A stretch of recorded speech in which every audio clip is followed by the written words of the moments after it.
Europe का industrial revolution इसका सबसे बड़ा उदाहरण है, जहां लैबोरेटरीज और यूनिवर्सिटीज में हुई डिस्कवरीज ने बैटल फील्ड पर विजय का रास्ता तैयार किया था।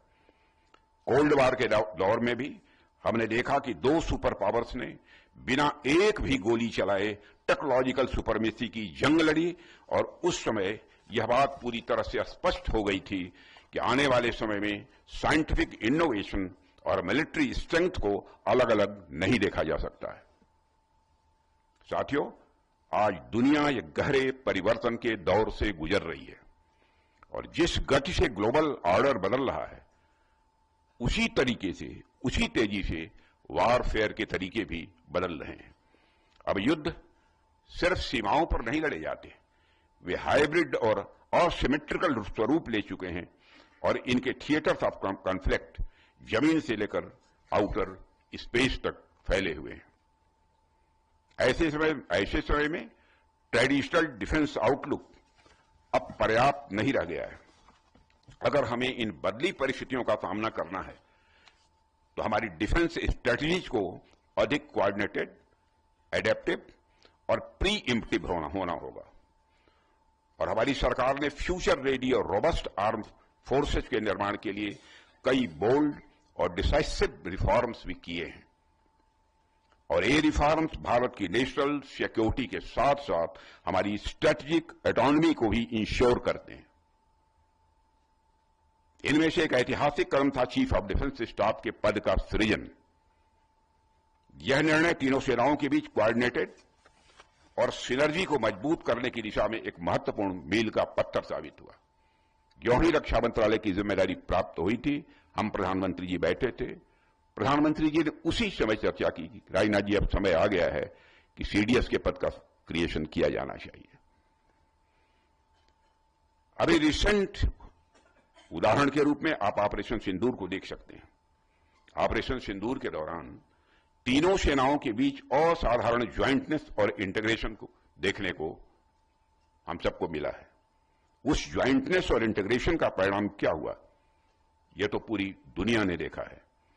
ऑपरेशन सिंदूर ने पाकिस्तान को चारों खाने चित्त करने का काम किया है और वह आज भी उस दर्द से वो भूल नहीं पाया है। और साथियों, यह पुस्तक लेफ्टिनेंट जनरल राज शुक्ला जी की सिविल मिलिट्री फ्यूजन की अवधारणा को आज की ग्लोबल जियोपॉलिटिक्स के परिप्रेक्ष्य में भी रखती है। और इस पुस्तक को पढ़ने के दौरान मेरे लिए एक इंपॉर्टेंट टेक अवे यह रहा है कि सिविल मिलिट्री फ्यूजन को केवल इंटीग्रेशन के रूप में नहीं, बल्कि एक स्ट्रेटेजिक इनेबलर के रूप में देखा जाना चाहिए, ऐसा मेरा मानना है।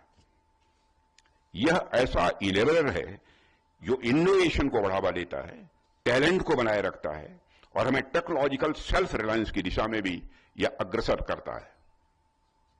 और यह फ्यूजन तभी संभव है जब हम अपनी civil industry, private sector, academia और डिफेंस सेक्टर को एक कॉमन नेशनल पर्पज के लिए जोड़ सकें।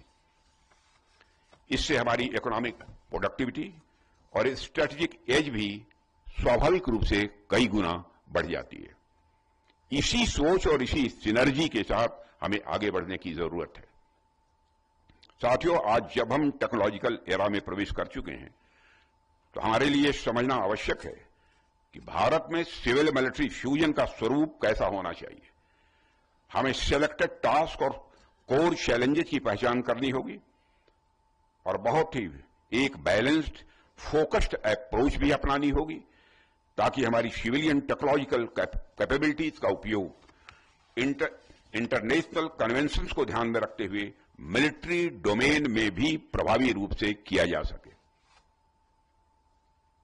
कई बार हम लोगों ने देखा है कि हमारी कई इंपॉर्टेंट टेक्नोलॉजी केवल सिविलियन यूज तक ही सीमित रह जाती हैं, जबकि वही इनोवेशंस और ड्वेल यूज कंसेप्ट के तहत मिलिट्री एप्लीकेशंस में लाई जाएं और डिफेंस में इस्तेमाल होने वाली टेक्नोलॉजी अगर सिविल यूज में लाई जाएं तो ये हमारी नेशनल पावर को कई गुना बढ़ा सकती हैं। साथियों, आज के समय में हम सभी देख रहे हैं कि शासन का तरीका भी बदल चुका है। देश का विकास सरकार, प्राइवेट सेक्टर और सिविल सोसाइटी के बीच एक मजबूत कोलैबोरेशन से हो रहा है और इस समय हर विभाग, हर संस्था मिलकर काम कर रही है। इसे ही आज की भाषा में होल ऑफ द गवर्नमेंट और होल ऑफ सोसाइटी अप्रोच कहा जाता है। और इसका सीधा अर्थ यही है, जब देश के विकास और सुरक्षा की बात आती है तो हर व्यक्ति, हर संस्था की भागीदारी ये जरूरी होती है और हम सब इस सोच का हिस्सा हैं, क्योंकि जब देश की बात आती है तो जिम्मेदारी सिर्फ सरकार की नहीं बल्कि हम सब की होती है। हम सबको इसके बारे में सोचना पड़ता है। साथियों, आज के ग्लोबल पर्सपेक्टिव में हम स्पष्ट रूप से देख रहे हैं सिविल और मिलिट्री डोमेन्स धीरे धीरे एक दूसरे में मर्ज हो रहे हैं। टेक्नोलॉजी, इकोनॉमी और नेशनल सिक्योरिटी अब पहले से कहीं अधिक इंटरलिंक्ड हैं। Information, supply chain, trade, rare minerals और कटिंग एज टेक्नोलॉजी, लगभग हर चीज का यूज सिविल और मिलिट्री दोनों ही डोमेन में हो रहा है।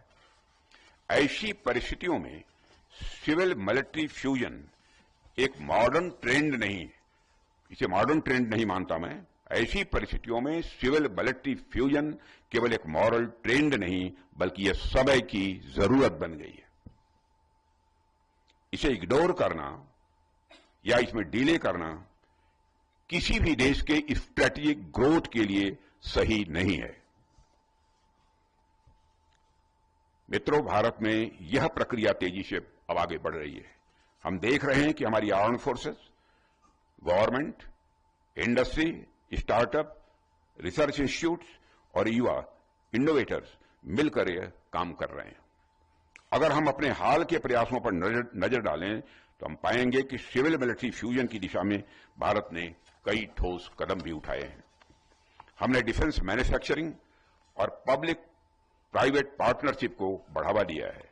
डिफेंस स्टार्टअप्स को प्रमोट करते हुए हमने एकेडमिया के साथ इंडस्ट्री की पार्टनरशिप को भी बढ़ाया है और हम सब ने पिछले कुछ वर्षों में भारत के डिफेंस इकोसिस्टम में एक ऐतिहासिक ट्रांसफॉर्मेशन को भी देखा है। कभी हम दुनिया के सबसे बड़े डिफेंस इंपोर्टर्स में गिने जाते थे और आज हम तेजी से डिफेंस सेक्टर के मैन्युफैक्चरिंग हब के रूप में उभर रहे हैं। पिछले कुछ वर्षों के हमारे लगातार प्रयासों से के कारण भारत का डिफेंस सेक्टर आज ऊंचाइयों को छू रहा है। डोमेस्टिक डिफेंस प्रोडक्शन का आंकड़ा जो एक दशक पहले 46,000 करोड़ के आसपास था, वह अब बढ़कर 1.5 लाख करोड़ रुपए से अधिक का हो गया है और इनमें से लगभग 33,000 करोड़ रुपए का कंट्रीब्यूशन यदि किसी का है तो वह प्राइवेट सेक्टर का है और यह अपने आप में एक बहुत बड़ा परिवर्तन है। सब मिलाकर कहा जाए तो इस पुस्तक में जो बातें की गई हैं, जो भी सुझाव दिए गए हैं, राज शुक्ला जी को यह जानकर सुखद आश्चर्य होगा कि उनमें से अनेक सुझावों पर ऑलरेडी सरकार ने काम करना शुरू कर दिया है और उनकी पुस्तक में semi conductor, artificial intelligence, biotechnology जैसे इमर्जिंग टेक्नोलॉजी पर जो बातें की गई हैं, उस पर भी हम लोगों ने गंभीरतापूर्वक विचार करते हुए काम करने की प्रक्रिया प्रारंभ की है। साथियों, इस दुनिया में जितने भी बड़े बड़े कवि और लेखक हुए हैं, जिन्होंने किसी समस्या पर या किसी चुनौती पर कोई कविता लिखी हो या कोई पुस्तक लिखी हो, उन सबके मन में एक बात जरूर रहती है। वह सारे कवि और सारे लेखक यह बात जरूर चाहते हैं कि उनकी कविता और उनकी पुस्तक का रेलेवेंस खत्म हो जाए।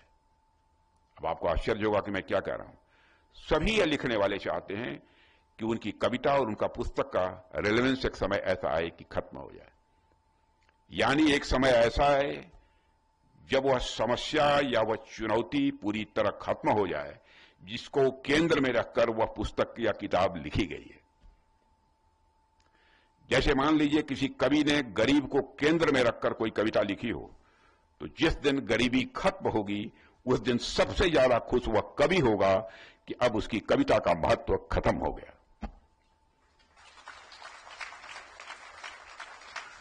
मैं समझता हूं लेफ्टिनेंट जनरल राज शुक्ला ने सिविल मिलिट्री फ्यूजन को केंद्र में रखते हुए जिस तरह से यह पुस्तक लिखी है, हमारे प्रयासों से जल्द ही आने वाले समय में इस पुस्तक में उनके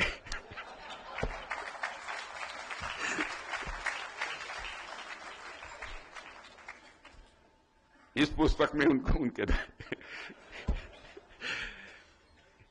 इस पुस्तक में उनके द्वारा सुझाए गए उपायों का रेलेवेंस खत्म हो जाता है।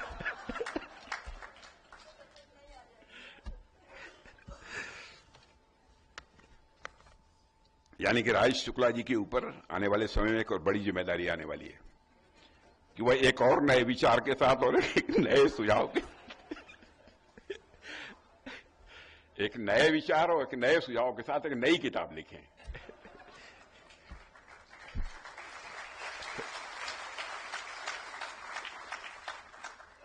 मैं राजेश शुक्ला जी को उनकी आगामी पुस्तकों के लिए भी ढेर सारी शुभकामनाएं देता हूं, लेकिन मुझे लगता है कि आज इस कार्यक्रम में शायद वो अकेले आए हैं और सिविल मिलिट्री फ्यूजन की बात करते हैं।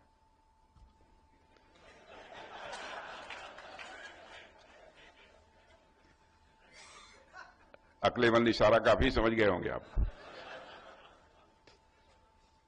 मैं ईश्वर से ही प्रार्थना करता हूं कि ईश्वर इसी तरह से श्री राजेश शुक्ला जी को नए विचार और नए सुझाव देने के लिए तथा हमें उन सुझावों पर काम करते रहने के लिए शक्ति प्रदान करे।